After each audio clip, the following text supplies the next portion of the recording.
Sir आ जाओ। Good evening sir. Good evening sir. Thank you sir. Hariom ji, आपने M Tech किया हुआ है? नहीं सर, मैंने बीटेक किया हुआ है। बीटेक किया। किस कॉलेज से किया? सर माना Pratap college of technology Gwalior. अच्छा अच्छा, एमपीसीटी से ना? Yes sir. अच्छा, ये कॉलेज कब एस्टेब्लिश हुआ? सर ये कॉलेज 97 में एस्टेब्लिश हुआ। 97 में। Very good. अच्छा, आपका डेट ऑफ बर्थ 1983 का है? यस सर, 15 अगस्त 1983। वेरी गुड, 15 अगस्त 1983। तो 15 अगस्त का आपका जन्म दिवस है, इससे आपका व्यक्तित्व कोई प्रभाव पड़ा? 15 अगस्त सर बहुत बड़ा दिन है, किसी भी देश के लिए बहुत बड़ा दिन होता है, क्योंकि इसे स्वतंत्रता दिवस मनाया जाता है। किसी भी देश के लिए? भारत के लिए? अन्य भारत के लिए सर ये बहुत बड़ा दिन है। और स्वतंत्रता दिवस सर किसी भी देश के लिए बहुत बड़ा दिन होता है। और सर ये इसमें मुझे जो बुरी बुराइयां थी, बुराइयों से छुटकारा पाने के लिए सर मुझे प्रेरणादायक दिन, प्रेरणा करता है ये वाला दिन। बहुत बढ़िया। तो 1983 में आपका जन्म हुआ, तो उसमें की कोई एक आध घटना बताओ मुझे। सर 1983 जो हमेशा याद किया जाएगा वो भारत के वर्ल्ड कप के लिए हमेशा याद किया जाएगा, क्योंकि भारत का वर्ल्ड कप उस ऐसी टीम ने जीता था जिसकी किसी कोई आशा नहीं थी। तो उसके नेतृत्व के लिए हमें हमेशा कपिल से प्रेरणा मिलती है। आपकी हॉबी क्या है? सर मेरी हॉबी हिंदी मूवी देखना तथा जो समकालीन घटना है सोशल मीडिया उसका एनालिसिस करना। जी, तो आपने 1983 मूवी देखी होगी? मैंने सर 1983 मूवी नहीं देखी है, लेकिन सर मैंने अभी जो करंट में मूवी देखी है 10 मिनट की रिपोर्ट मूवी देखी है। अच्छा अच्छा। तो मूवी देखने से क्या फायदा होता है आपको? सर मूवी जो होती है वो समाज को आईना दिखाती है।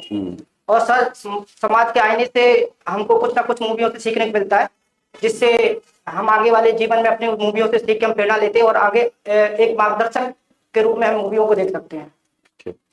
सोशल मीडिया एनालिसिस आपकी हॉबी है ना? तो सोशल मीडिया में आप क्या देखते हैं और उस पर क्या आप इनके एनालिसिस करते हैं? सर सोशल मीडिया पे मैं जो आजकल जो जैसे डिजिटल घटनाएं घट रही हैं उनके बारे में सर मैं एनालिसिस करता हूँ, और उनके बारे में जो पॉइंट होते हैं वो मैं सर अपनी प्रोफाइल पर डालता हूँ, जिससे मेरे जो फ्रेंड सर्कल हैं या समाज के जो लोग हैं उससे अवेयरनेस हो सके, ऐसी घटनाओं में ना फंस सके। Very good. तो कुंभ चल रहा है ना? और सोशल मीडिया पे काफी अच्छा कवरेज भी चल रहा है। तो सोशल ये बताएं कि कुंभ कब से इनके स्टार्ट हुआ है और कब तक चलेगा, और सोशल मीडिया पे क्या कंटेंट आपको मिल रहा है सर? सर कुंभ के बारे में जो अभी सोशल मीडिया पे चल रहा है, जो भीड़ का जो मिसमैनेजमेंट हुआ है वो ज्यादातर इस पे दिखाया जा रहा है।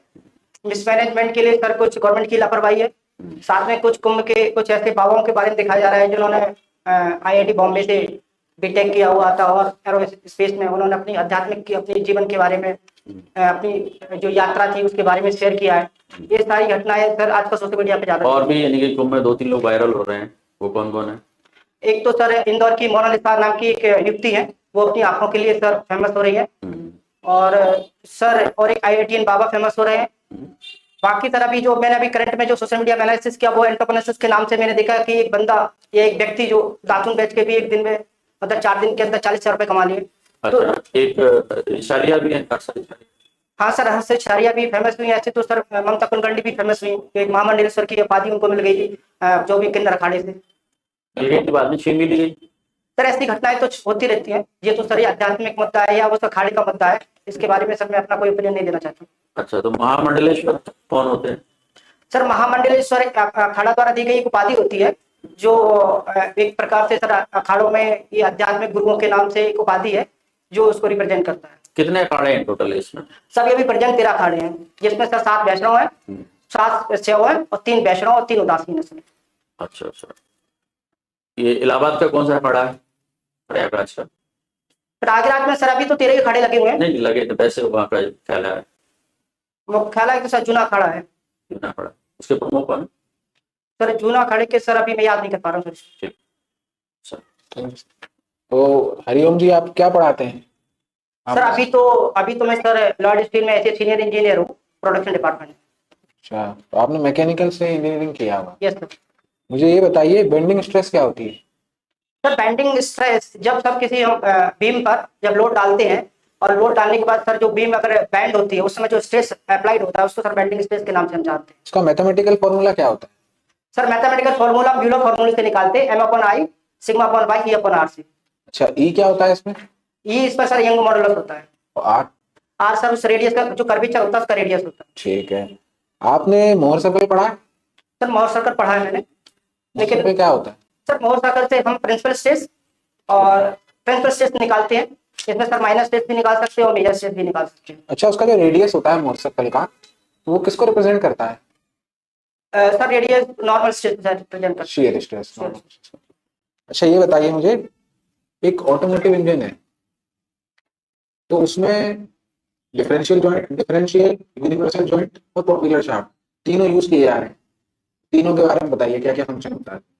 सर प्रोपेलर शाफ्ट का फंक्शन ये होता है कि जो ट्रांसमिशन शाफ्ट से लेकर डिफरेंशियल तक हम जोड़ते हैं, जिस शाफ्ट को प्रोपेलर शाफ्ट कहते हैं। ठीक है। डिफरेंशियल सर जो हमारी रियल एक्सिस में समान टॉर्क को डिस्ट्रीब्यूट करता है। और सर आपने और क्या पूछा था? Universal joint. यूनिवर्सल जॉइंट तो वो जॉइंट होता है जिसमें सर एक प्रकार से सर टॉर्क को यूनिफॉर्म या इस प्रकार से कहते हैं प्रोपेलर शाफ्ट की जो लंबाई है उस स्लिप जॉइंट के साथ जोड़ते हैं, जिससे जरूरत पड़ने पर कम या ज्यादा हो सकती है। ड्राइव पढ़ी है आपने? ड्राइव पढ़िए सर। बेल्ट ड्राइव और चेन ड्राइव में मैक्सिमम पावर किसके द्वारा ट्रांसमिट की जाती है? सर मैक्सिमम चेन ड्राइव के द्वारा की जा सकती है, क्योंकि बेल्ट ड्राइव में सर स्लिप की प्रॉब्लम होती है। अच्छा, शेयर फोर्स पढ़ा है? पढ़ा है सर। क्या होता है शेयर फोर्स? शेयर फोर्स से सर शेयर फोर्स के द्वारा हम सर एक प्रकार से जब बीम पर कोई फोर्स लगता है या शेयर फोर्स लगता है उसके बारे में सर एनालिसिस करते हैं। डेफिनेशन देंगे तो कैसे देंगे शेयर फोर्स? शेयर फोर्स की सर एक प्रकार से जो पैरेलल किसी ऑब्जेक्ट के जो पैरेलल जो फोर्स लगता है जिसके कारण सर उसे लेयर में जो डिफॉर्मेशन आता है उसको हम सर शेयर फोर्स के नाम से हम जानते हैं।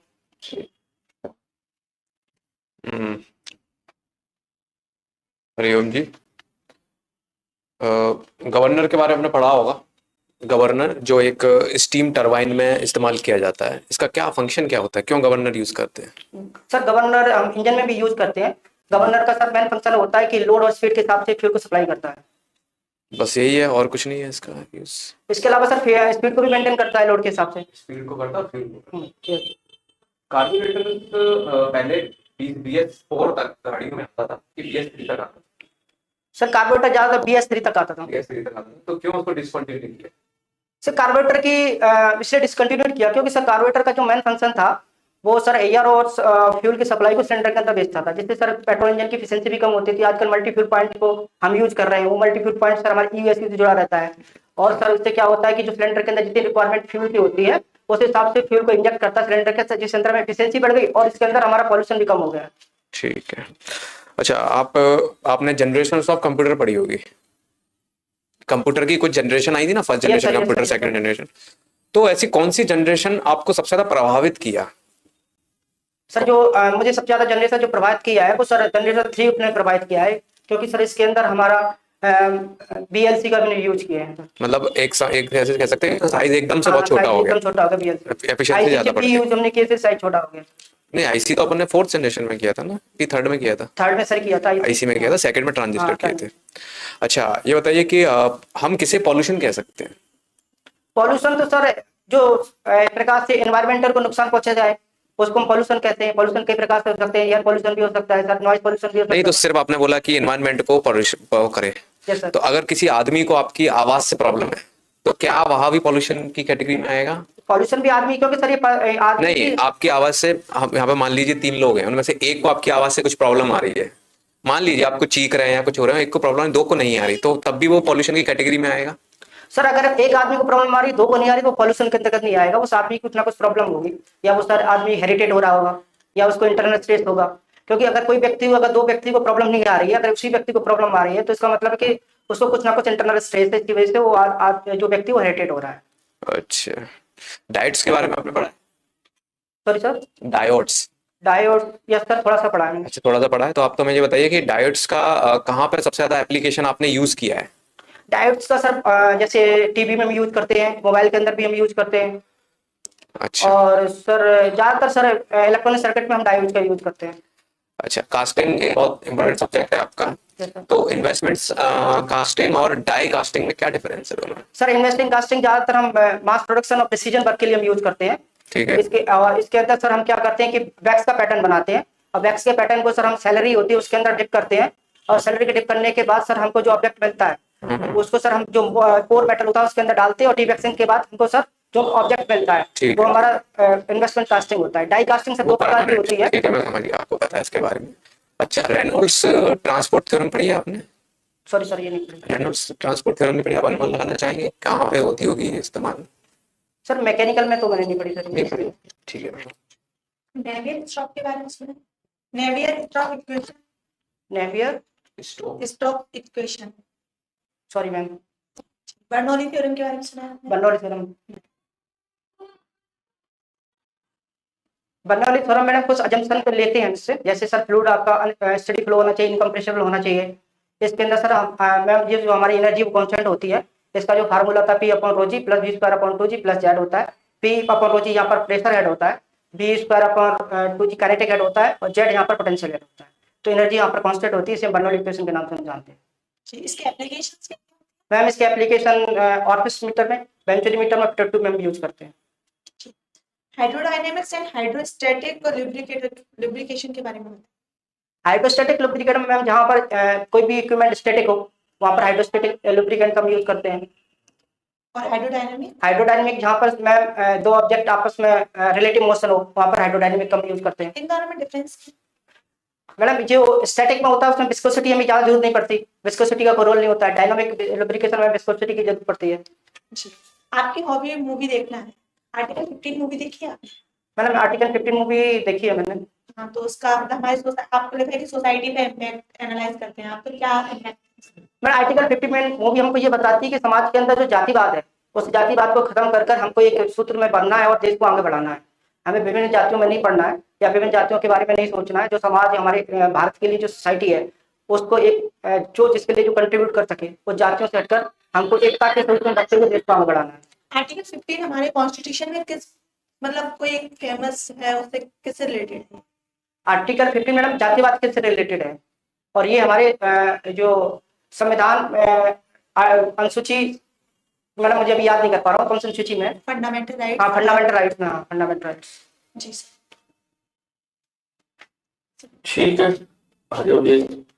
बढ़िया आपका ये एड्रेस आपका यही है? नहीं सर ये नहीं, ये नहीं है। हाँ, वो तो नहीं था। कब है आपका? 4 तारीख को। 4 तारीख को। ठीक है, मतलब भेजिएगा आप। Yes sir.